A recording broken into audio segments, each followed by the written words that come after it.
하려 함이라. 아멘. 오늘 우리에게 주신 거룩하신 하나님의 말씀이었습니다. 40일간의 사순절이 끝난 후에 우리가 부활절을 맞이하게 될 때 우리는 단순히 사순절을 거쳐온 자들이 아니라 그 40일의 사순절을 거쳐만 온 그런 자들이 아니라 예수님의 제자로 부활에 있어야 한다고 제가 드렸던 말씀 기억하십니까?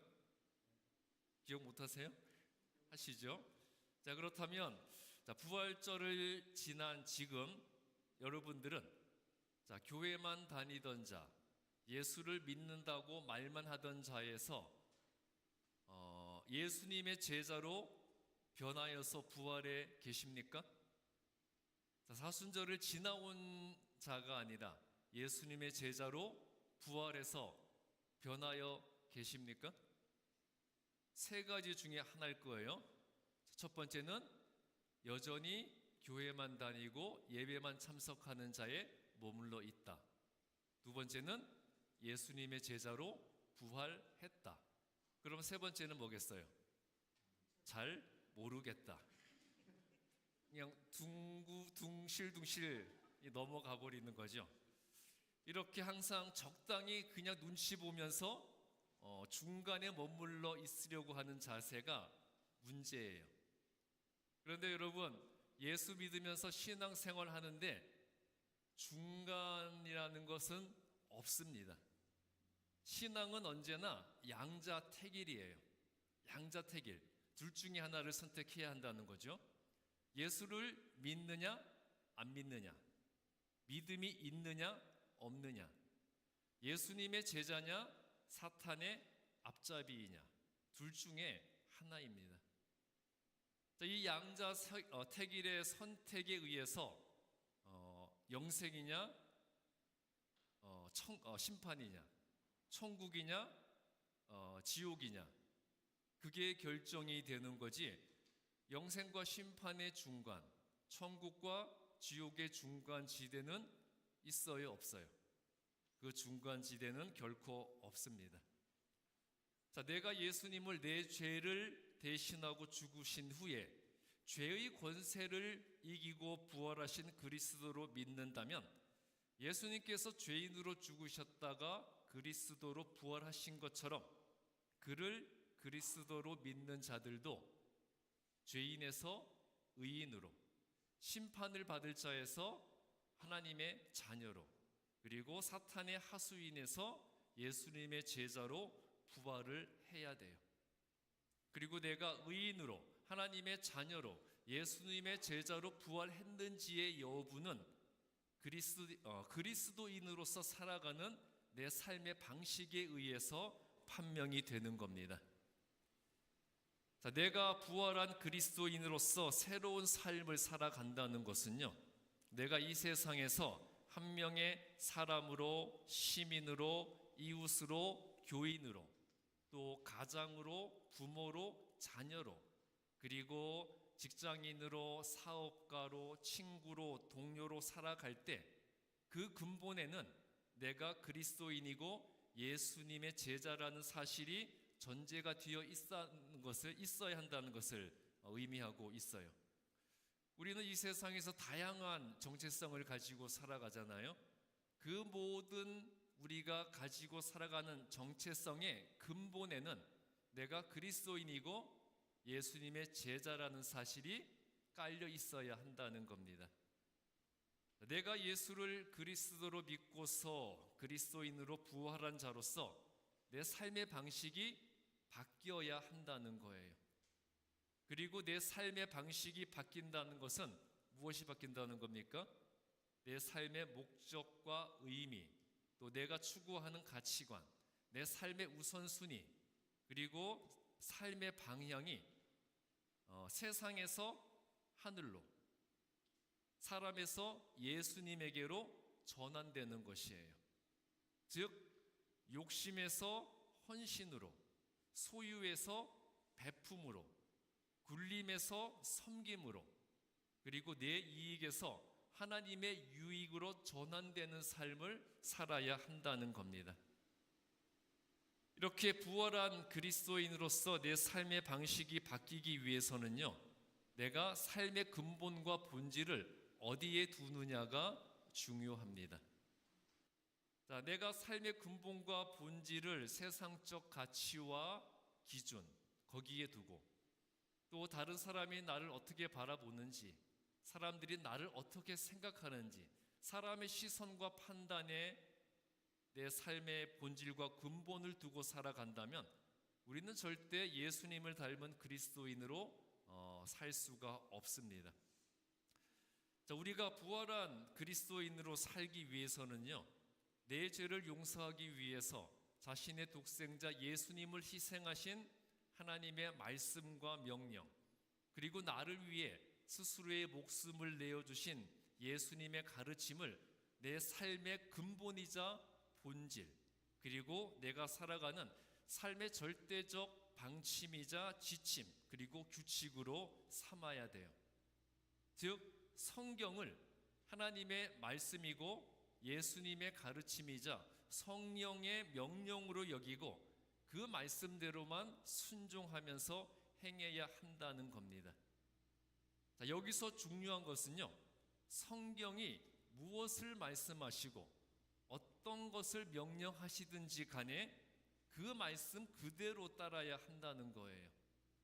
설령 그것이 따르기 어렵고 내가 손해를 보게 되고 나에게 어떠한 유익을 가져다 주지 못하더라도, 그래도 중요한 것은요, 하나님이 무엇을 말씀하시든지 말씀하신 그대로 따르고 행하고 순종해야 한다는 것이에요.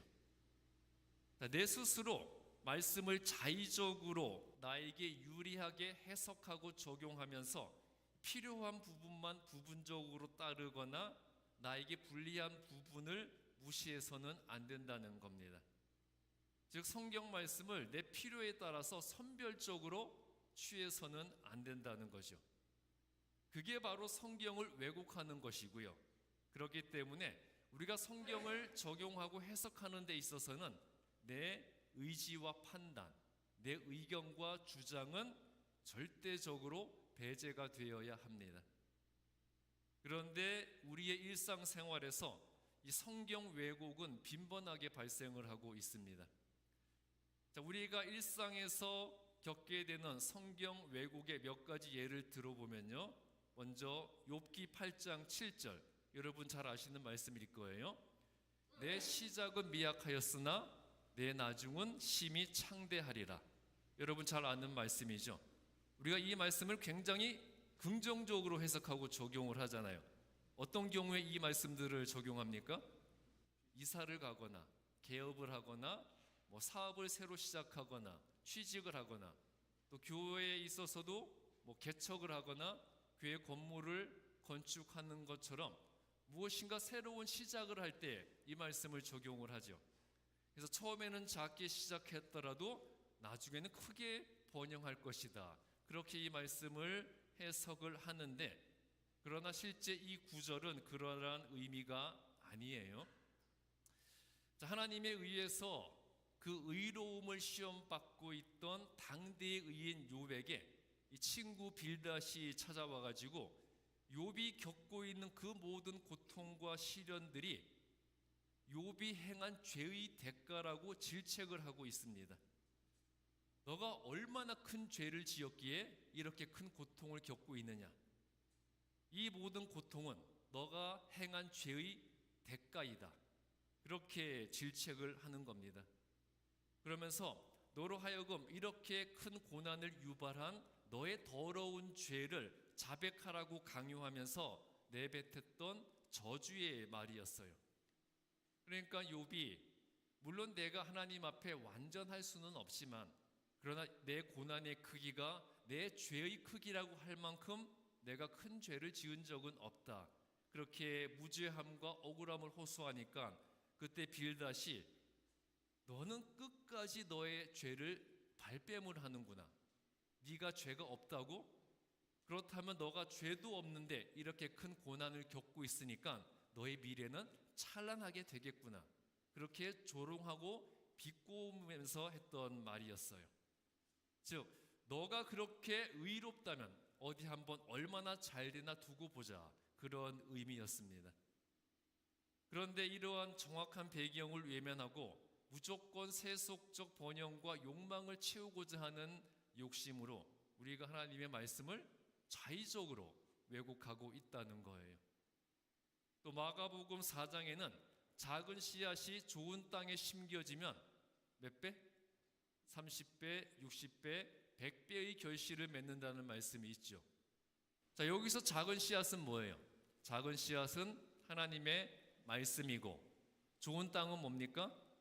그 말씀을 받아들이는 우리의 마음이죠. 그러니까 우리의 마음에 하나님의 말씀을 온전히 받아들여서 그 말씀대로 순종하면 우리에게 영적인 결실이 풍성하게 주어진다는 그런 의미의 말씀인데, 많은 교회와 성도들은 이 구절을 어떻게 사용을 하죠?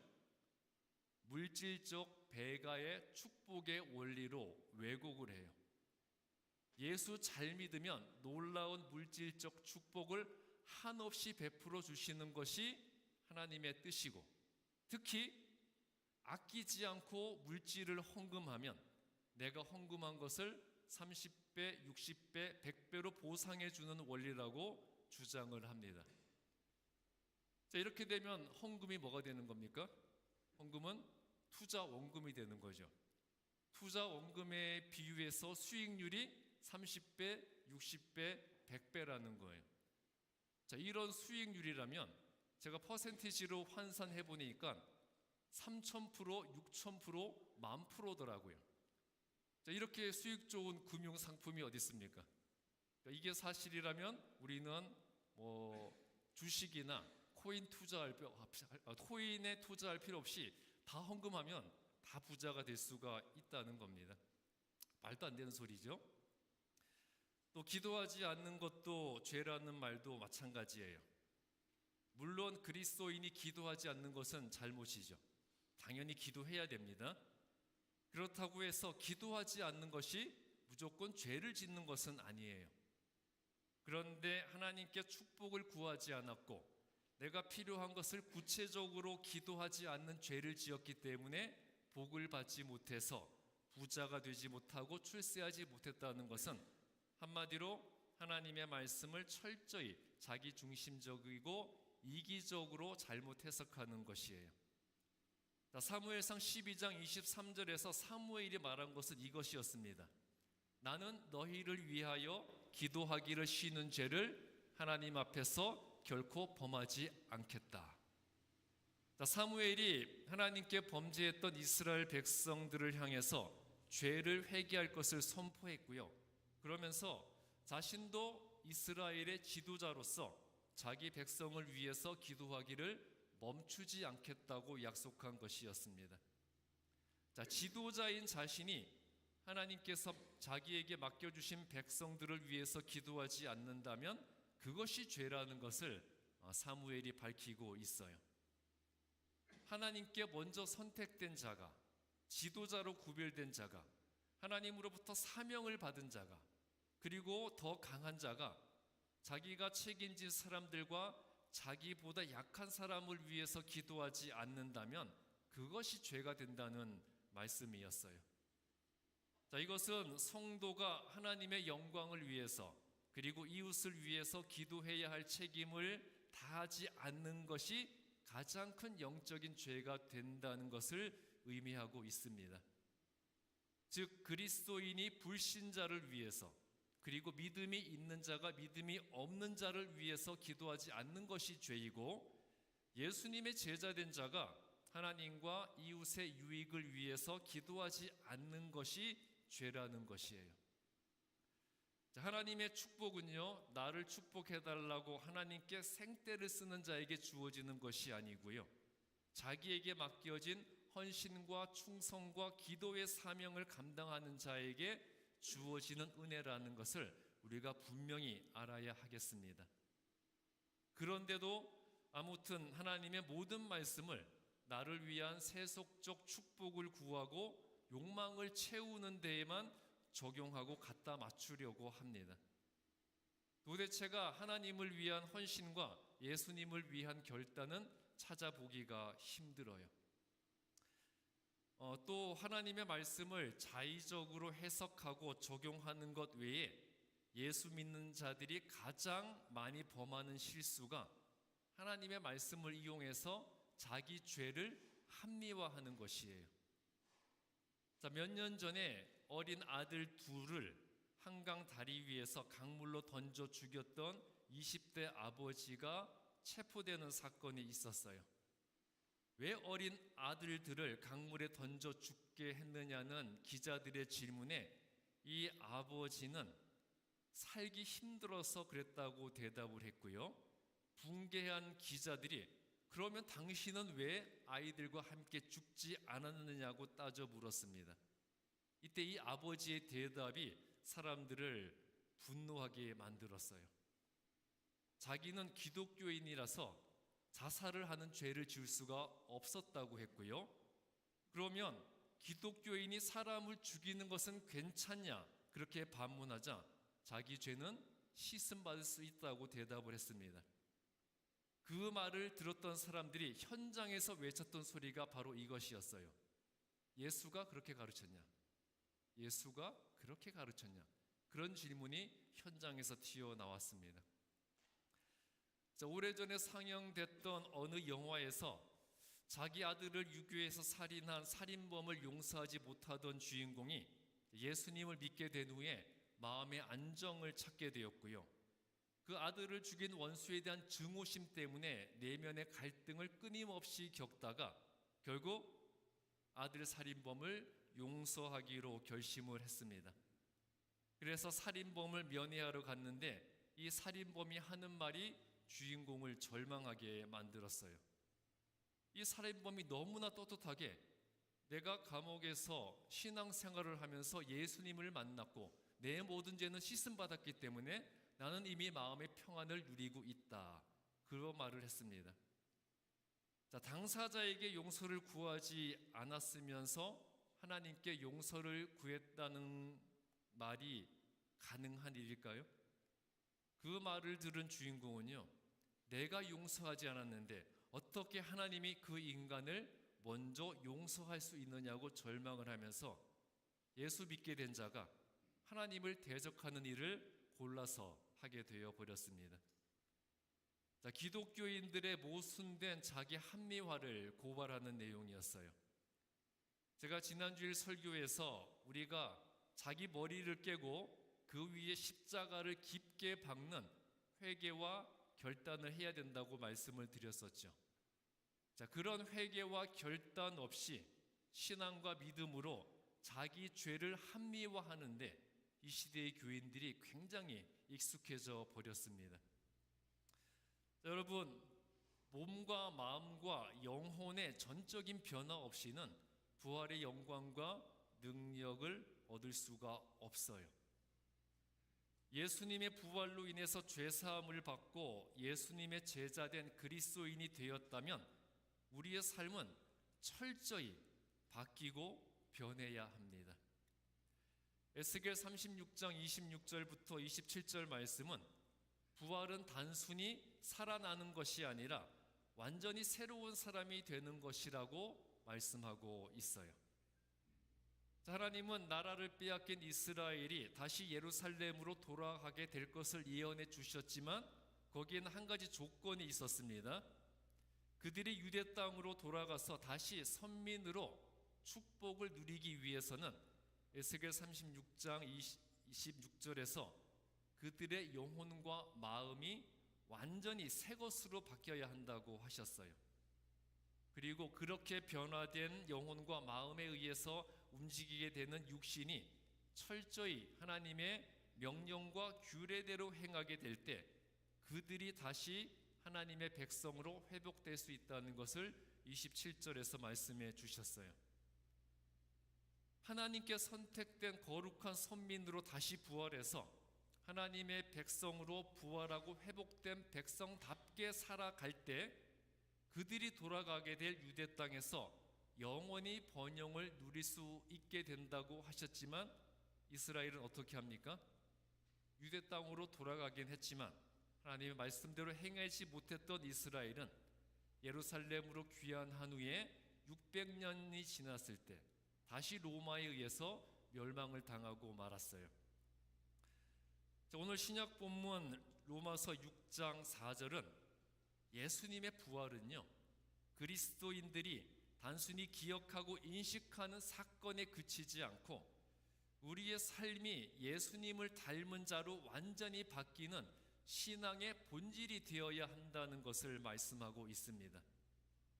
바울은 6장에서요, 우리는 그리스도와 함께 죽었고 그리스도와 함께 살았다는 것을 반복적으로 말씀하고 있어요.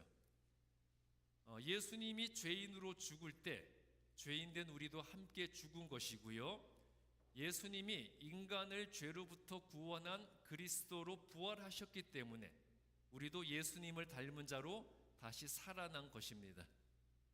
그러므로 새롭게 부활한 그리스도인의 삶은 철저히 예수님을 닮은 자로 살면서 나를 통해 예수님의 모습을 보여주는 삶의 방식을 추구해야 합니다. 이렇게 예수님을 닮은 자로 부활해서 변화된 사람이 참된 그리스도인이에요. 자, 그러므로 우리는 분명히 변해야 돼요. 그리고 변할 수 있습니다. 그런데 사탄이 가장 좋아하는 거짓말이 뭔지 아세요? 변하려고 하는 그리스도인들에게 하는 사탄의 가장 좋아하는 거짓말이 바로 너는 변하지 않았어, 너는 안 변해, 이 말입니다. 너는 안 돼, 그냥 너답게 살아, 그게 자연스러운 거야. 너가 언제부터 그렇게 살았다고 그래? 사람이 갑자기 변하면 죽어. 그리고 어떤 말로 못을 박으려고 합니까? 사람은 변하지 않아, 그 말로 못을 박아버리려고 해요.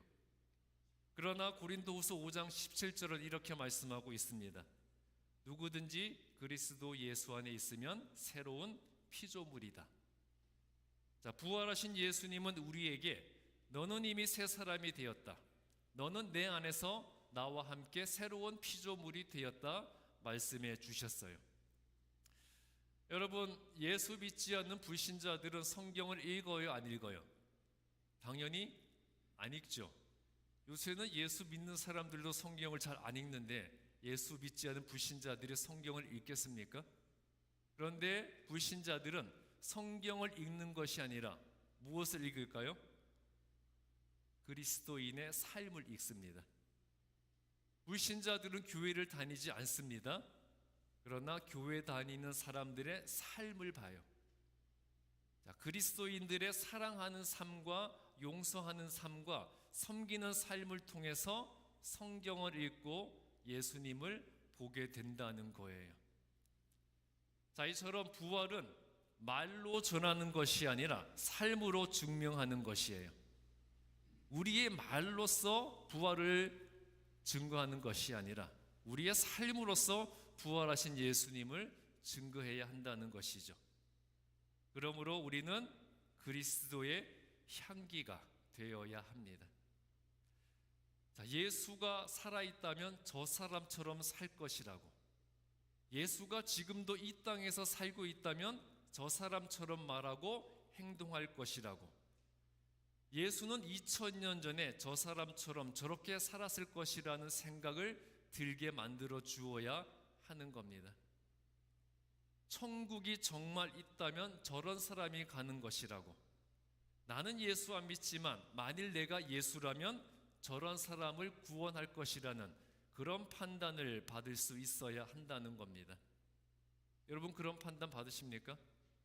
자, 이런 판단을 받는 것이 아니라 귀신은 뭐하나 저런 거 안 잡아가고, 저런 인간이 교회 다니고 예수 믿는다는 것이 교회가 엉터리고 예수가 가짜라는 증거이고, 저런 인간이 떵떵거리고 잘 산다는 것이 하나님이 계시지 않는다는 증거이고, 내가 저 인간 지옥 가는 꼴을 내 두 눈으로 반드시 보고야 말겠다는 그런 평가를 받는 사람이 과연 그리스도인일 수가 있겠습니까?